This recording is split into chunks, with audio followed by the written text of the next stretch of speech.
달에 대한 탐사, 화성에 대한 탐사, 탐사를 할 수 있게 하는 가장 기본적인 수단은 로켓이라고 할 수가 있습니다. 나로호는 많은 우여곡절을 겪어가지고 이제 성공을 하게 되었는데, 러시아 기술자들도 여러 번 발사한 걸 좋아했어요. 그 경치 좋은 곳에 있으니까 너무 좋아하는 거예요.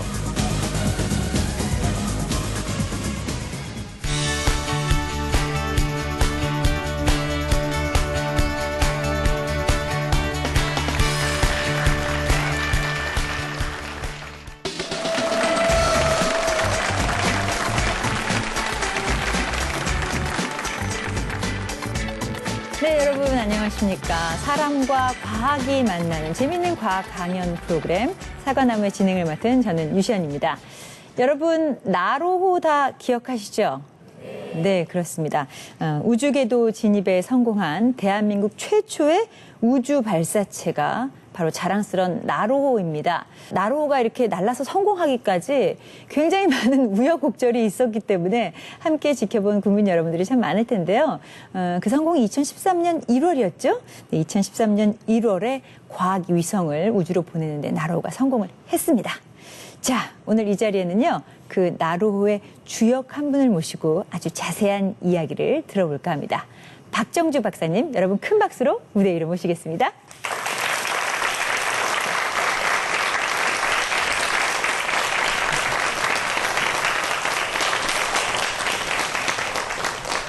네, 박사님 안녕하세요. 안녕하세요. 네, 제가 처음에도 얘기했는데 그동안 참 마음고생이 많으셨었죠. 예, 실패할 때는 좀 힘든 시절을 많이 겪었습니다. 네. 예. 이제는 좀 두 다리 뻗고 주무실 것 같은데 지금 또 새로운 로켓을 개발하고 있기 때문에 또 여전히 바쁜 생활을 하고 있습니다. 끊임없이 연구하시고 개발하시는군요. 자, 이제 박사님께서 개발하시고 발전시키고 만드시는 것이 바로 우주 로켓인데요. 아니, 언제부터 우주 로켓을 만들겠다는 꿈을 꾸시게 된 거예요? 글쎄요, 뭐 어렸을 때도 그 장래 희망 물어보면 과학자가 되고 싶다고 했었는데요. 고등학교 다닐 때는 사실 그 비행기를 만드는 기술자가 되고 싶었습니다. 네. 그래서 대학도 항공공학과를 진학을 했고, 항공공학을 계속 하다가 박사과정 다닐 때 좀 이제 우리나라에도 연구소에서 로켓을 개발한다고 해서 그것도 이제 재밌을 것 같아가지고 로켓을 개발하는 연구소에 지원을 해서 그때부터 지금까지 이제 로켓 연구를 하고 있습니다. 네. 자, 로켓 많이 들어보기는 했는데 과연 로켓은 어떤 걸까요? 나로호의 그 뒷이야기까지 지금부터 박수로 강연 청해 듣도록 하겠습니다.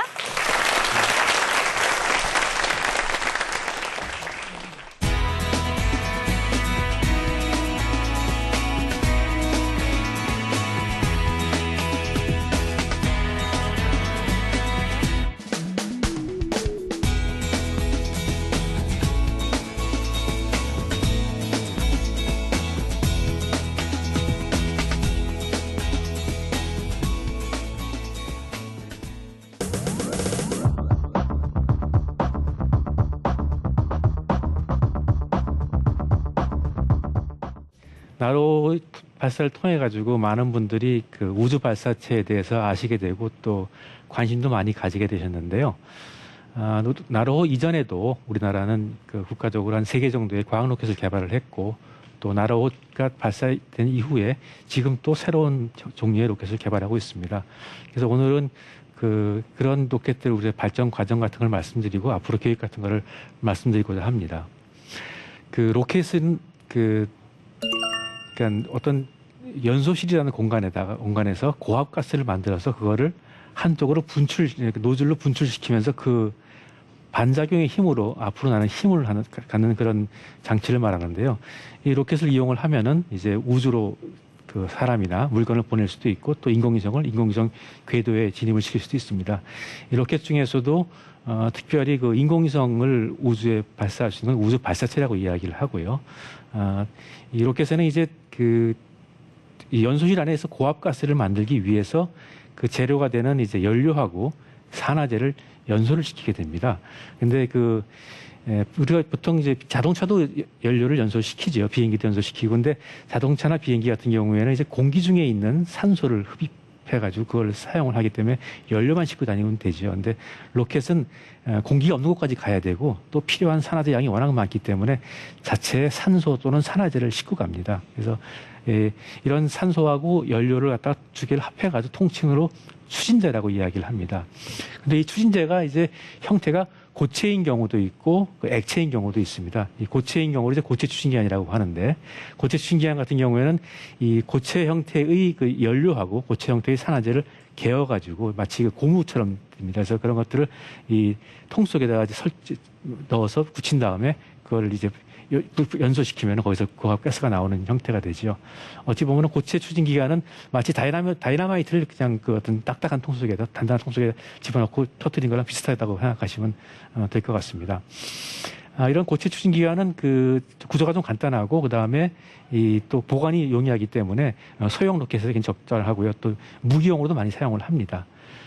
그런데 이제 고체 로켓은 이 대형화하려면 또 상당히 또 기술적으로 어려운 부분이 있고, 그 다음에 성능이 조금 더 이 액체 로켓보다 떨어지는 부분이 있기 때문에 실제 그 발사체 같은 경우에서는 이제 액체 로켓을 메인 엔진으로 사용하는 경우가 많습니다. 로켓은 이제 액체로 된 연료하고 산화제를 사용하는 경우인데, 뭐 우리나라가 사용하고 있는 그 나로호라든가 지금 개발하고 있는 로켓 같은 경우에는 연료로서는 등유를 사용을 하고요. 그 다음에 산화제로서는 액체 산소를 사용을 합니다. 근데 이 액체 연료를 사용하는 경우에는 이제 연소실에다가 연료하고 산화제를 주입시킨 다음에 그 연소시키고 그걸 내뿜는 형태가 되는데, 어떻게 보면 자동차 엔진하고도 좀 유사한 형태라고 말할 수 있습니다. 그런데 이제 그 연소실에 그 가스가 그러면 굉장히 고압이 되기 때문에 그 고압인 연소실 내로 계속적으로 연료하고 산화제를 주입을 시켜줘야 되기 때문에 이 연소실 앞부분은 더 높은 압력이 만들어져야지만 이게 주입이 됩니다. 그래서 그 더 고압을 만들어주는 그 방법에 따라서 액체 추진기관도 가압식 액체 추진기관하고 그다음에 타워 펌프식 액체 추진기관은 나뉘게 됩니다. 가압식 액체 추진기관의 경우는 그 연소실, 그러니까 추진제를 저장하고 있는 탱크 자체를 굉장히 고압으로 가압을 하는 겁니다. 가압을 해서 거기서 이제 밀어낼 수 있게 하는데, 이렇게 하려고 그러면은 이 구조적으로는 상대적으로 간단하긴 한데, 탱크가 고압 탱크가 되려다 보니까 탱크 두께가 두꺼워지고 무게가 상당히 무거워지는 그런 문제점이 있습니다. 그래서 대형 로켓을 사용하기는 적절하지가 않고, 그래서 대형 로켓에는 결국은 터프식 엔진을 사용하는데, 터프식 엔진은 뭐냐면 이 연료 탱크의 압력은 높지 않게 하고 대신에 연료 탱크하고 연소실 사이에 아주 성능이 좋은 터보 펌프라는 펌프를 설치를 하는 겁니다. 그래서 펌프에서 압력을 확 높여줘가지고 보내는 거거든요.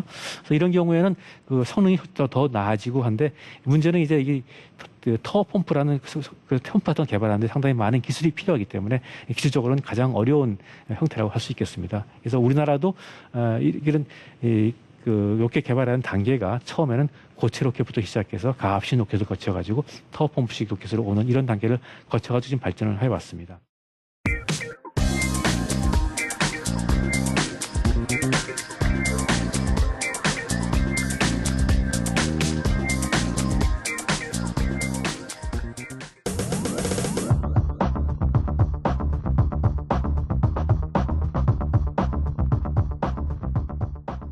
우리나라는 그 1980년대 후반에서 90년대 초반 요 무렵부터 이제 국가적으로 로켓 프로젝트, 그러니까 국책 사업들이 이제 시작이 되었습니다. 그래서 제일 먼저 시작한 것은 소형 고체 로켓을 이용한 과학 로켓인 KSR-1이라고 하는 로켓입니다. 이것은 직경이 그 당시에 한 42cm 정도 되고 길이가 한 7m 정도 되는 크지 않은 이제 로켓인데 고체 추진기관을 사용을 하였습니다.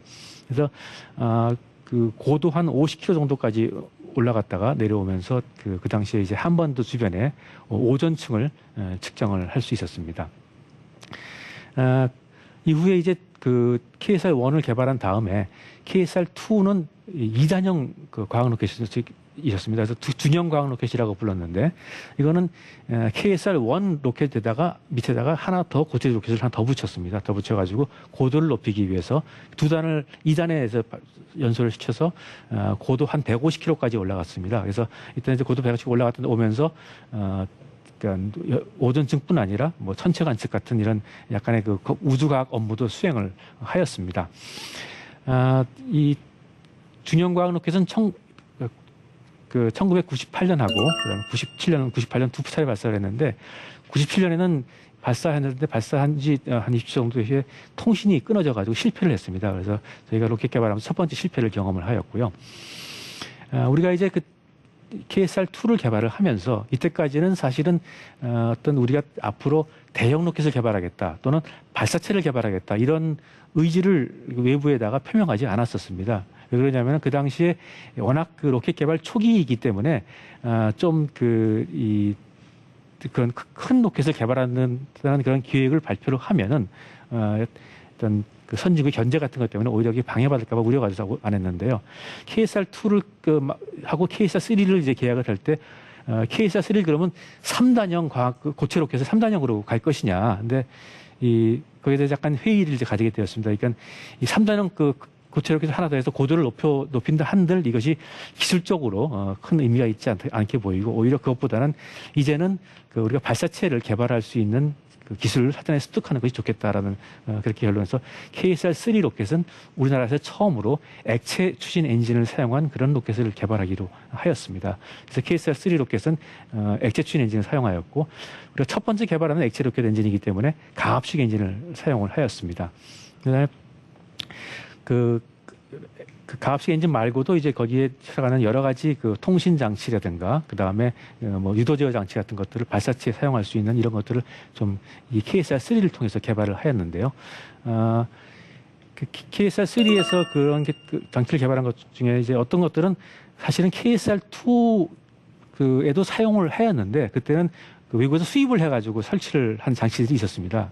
그런 장치들을 우리가 KSR-3를 개발하면서 또 그 수입을 신청을 했더니 외국에서 그건 수출을 못하겠다라고 거절을 당했어요. 그래가지고 결국 할 수 없이 국산화를 해야 하는데 그 덕분에 오히려 그런 주요한 부품에 국산화를 앞당기는 그런 효과가 있었습니다. 그래서 KSR-3는 이제 첫 번째 엑셀 로켓으로 개발하였고 원래 계획은 이제 KSR-3를 개발을 하면은 그 KSR-3를 여러 개 묶어가지고 한 7개 정도 묶어가지고 그걸로 이제 인공위성을 발사할 수 있는 발사체로 발전시킬 계획이었었습니다. 근데 연구를 진행을 하면서 보니까 이 가압식 로켓이 워낙 무게가 무거워가지고 이걸 묶어도 발사체가 구성이 안 되는 거예요. 그래서 결국은 그 가압식으로 발사체를 묶어서 하는 계획은 포기를 하고 그다음에 이제 터보펌프식 로켓으로 가게 되었습니다. 그래서 이제 KSR-3가 끝난 다음에 이제 첫 번째 인공위성 발사체를 개발을 하는 계획을 수립하게 되었는데 인공위성 발사체는 사실은 과학 로켓에 비해서는 굉장히 어떤 기술적인 규모가 다릅니다. 그러니까 점퍼가 있다고 볼 수 있는데요.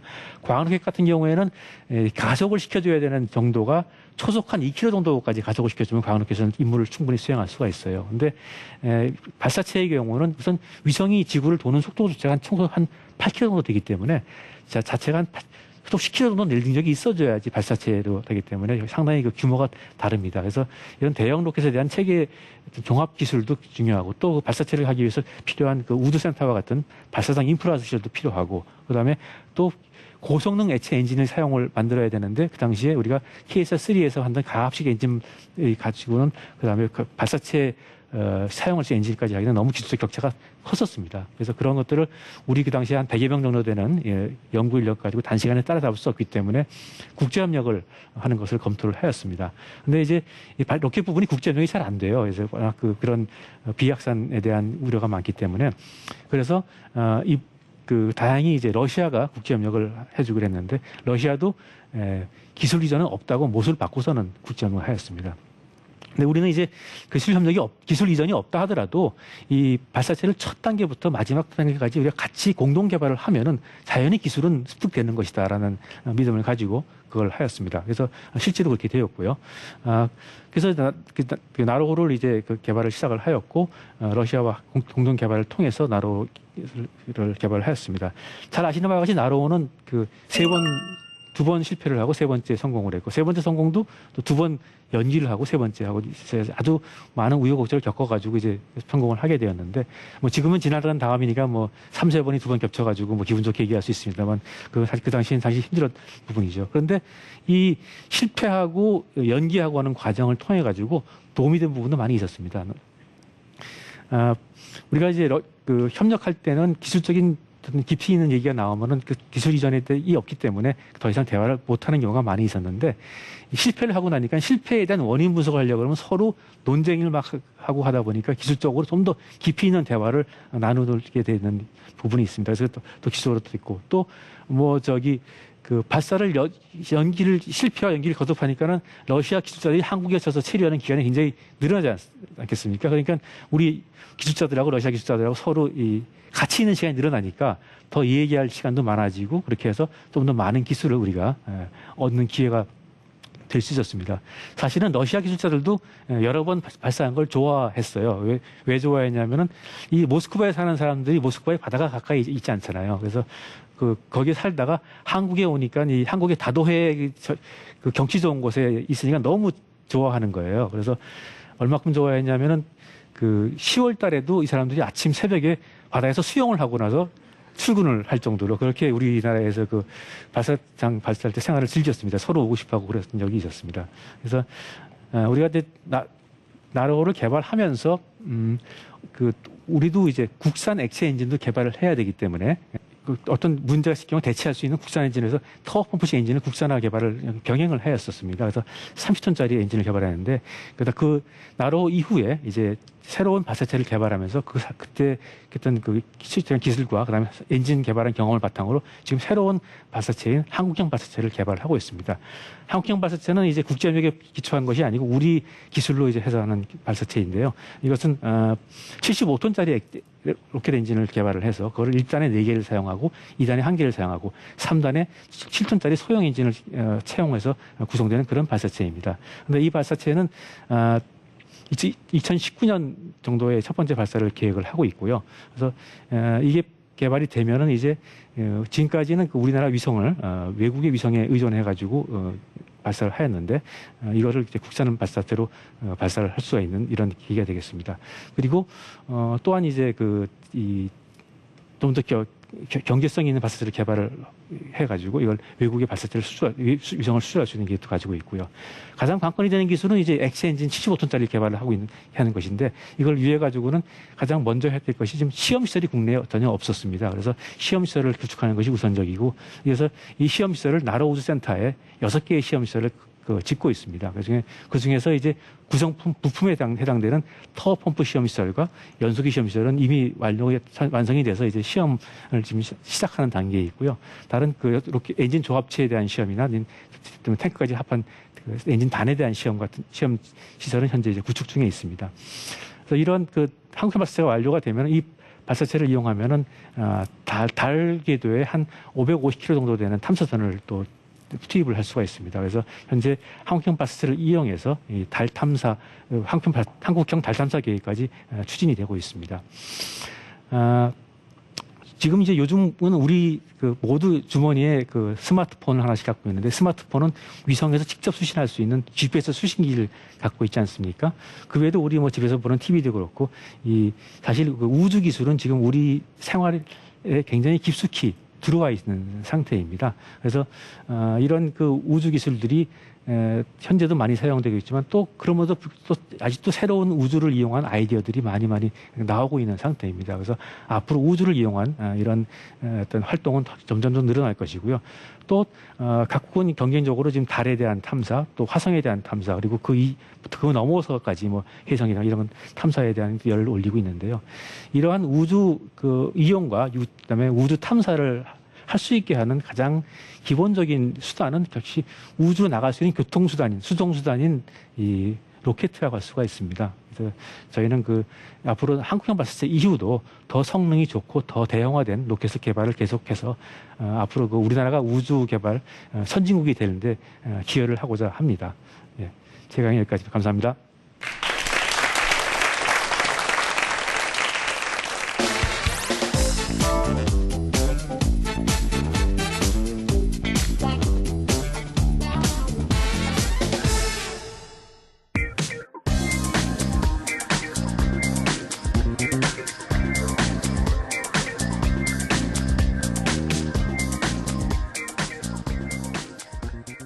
네, 박사님 강연 잘 들었습니다. 강연을 듣다 보니까 그 우리나라 로켓의 역사에 대해서도 알게 됐고요. 제가 정말 새로웠던 것은 그 나로 성공이 늦어지게 된 이유 중에 하나가 러시아 사람들에게 다도의 풍광이 너무 아름다웠었다는 네, 그런 또 뒷이야기를 제가 알게 됐습니다. 네.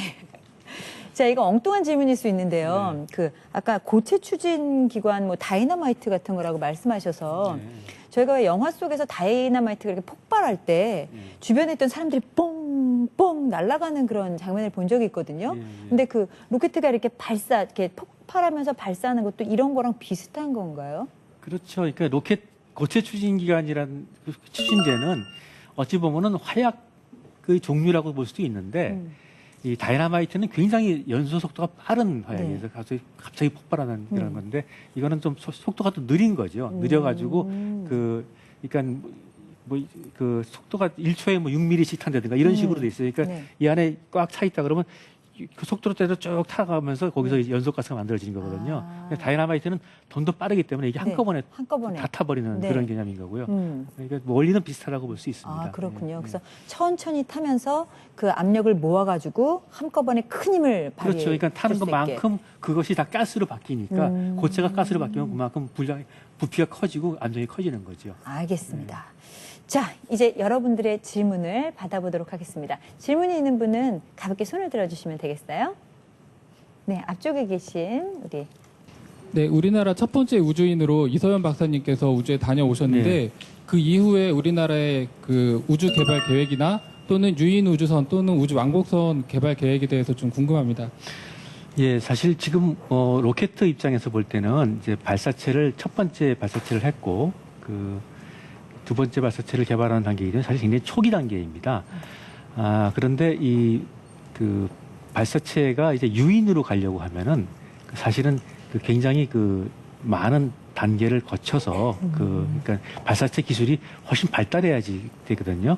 그래서 사실은 지금까지 세계적으로 유인 로켓을 발사할 수 있는 나라는 3개밖에 없었거든요. 그러니까 소련, 러시아하고 미국하고 그다음에 중국. 밖에 없었는데 그런 나라들도 사실은 뭐 중국 같은 경우에는 2000년이 넘어가지고 발사를 첫 번째 사람을 보냈지만은 그 중국이 첫 번째 발사체를 개발한 건 1970년이었거든요. 그러니까 30년이 넘게 걸린 거고 물론 미국하고 소련은 좀 달랐죠. 옛날에 경쟁 시대에 막 그냥 위험을 무릅쓰고 했기 때문에 이렇게 오래지 않아서 유인 비행을 했습니다만은 그런 의미에서 볼 때 우리가 지금 현재 하고 있는 어떤 발사체 개발 단계에서 이거 언제 유인까지 간다는 계획을 아직까지 수립하기는 조금 좀 현재는 시기상조의 부분이 있습니다. 자, 질문 있으신 분 손 들어주시겠어요? 우리 어린이가 손을 들었네요. 네. 나로호가 1차와 2차에는 실패하고 3차에는 성공하게 되었는데 1차와 2차 발사에 실패한 결정적 요인이 뭐라고 생각하시나요?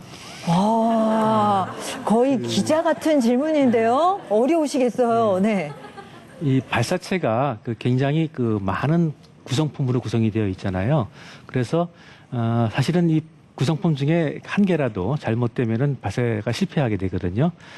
그래서 1차 발사 같은 경우에는 그 발사체의 그 위성을 보호하는 덮개 중에 하나가 떨어지지 않았던 게 원인이었어요. 그러니까 여기 분리 장치가 제대로 작동을 안 했던 거거든요. 근데 1차 때도 그 분리 장치 외에는 나머지는 다 정상적으로 작동을 했어요. 그러니까 그거 하나가 잘못되었는데 결정적인 원인이라고 하면은 뭐 완벽하지 않은 것이죠. 근데 처음에 완벽하기가 사실은 쉽지가 않아요. 그래서 다른 나라의 로켓들도 처음에 개발해서 초기에는 많은 실패들을 겪고 그 실패를 겪으면서 이제 어떤 완성도가 높아져가는 것이죠. 그런 과정을 거치고 나로호도 뭐 그런 과정에 의해 가지고 3번째까지 갔다고 말씀드릴 수 있습니다. 말씀을 듣다 보니까요, 우리가 이제 유인 우주선을 띄우기까지 어느 정도 시간도 필요하겠지만 아무래도 함께 연구하는 사람들도 참 많아야 되지 않을까라는 생각이 듭니다. 그래서 우리 방송을 보고 있는 어린이나 청소년들에게 우주항공공학을 공부하십시오라고 그렇게 격려하는 말씀을 좀 부탁드려도 될지요.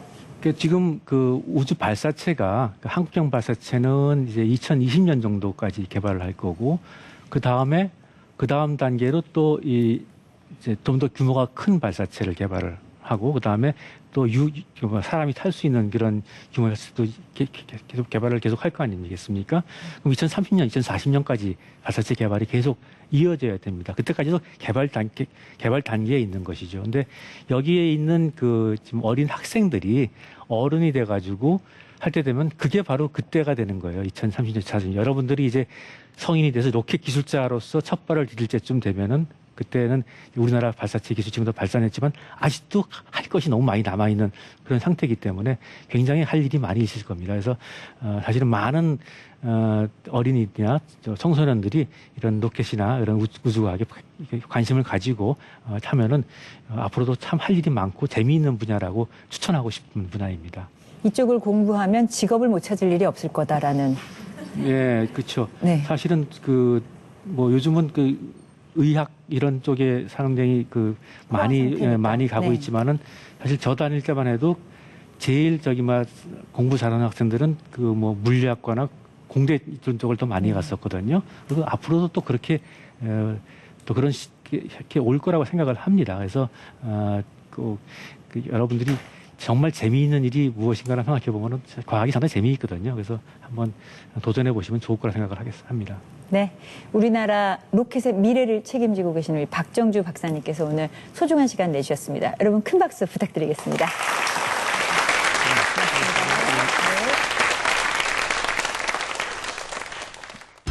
(1969년) 인류 역사상 처음으로 달에 도착한 사람은 바로 닐 암스트롱입니다.